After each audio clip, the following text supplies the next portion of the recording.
Իլոն Մասկը այլևս միլիարդատեր չէ։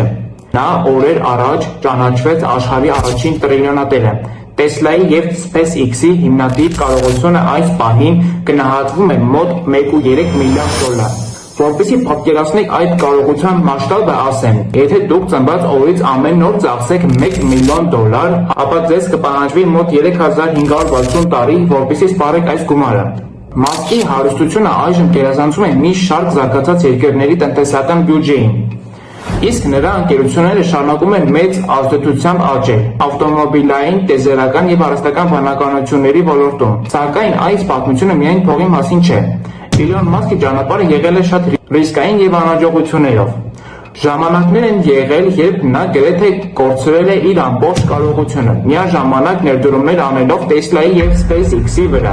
որոնք եղել են շատ ռիսկային։ Այսօր Տեսլան շարունակում է մնալ էլեկտրական ավտոմեքենաների շուկայի առաջատարը, իսկ SpaceX-ը դարձել է մասնավոր տիեզերական ոլորտում ամենազարգացած ընկերություններից մեկը, իրականացնելով հարյուրավոր հաջող առաջադրանքներ և համագործակցություններ NASA-ի հետ։ Սակայն հարցը մնում է բաց. արդյոք Մասկը կկարողանա պահպանել այս ռեկորդը։ Թե ինչ-որ մեկը կլինի, որ կարող է գերազանցել Մասկին։ Քո կարծիքով ով կարող է լինել հաջորդ տրիլիոնատերը։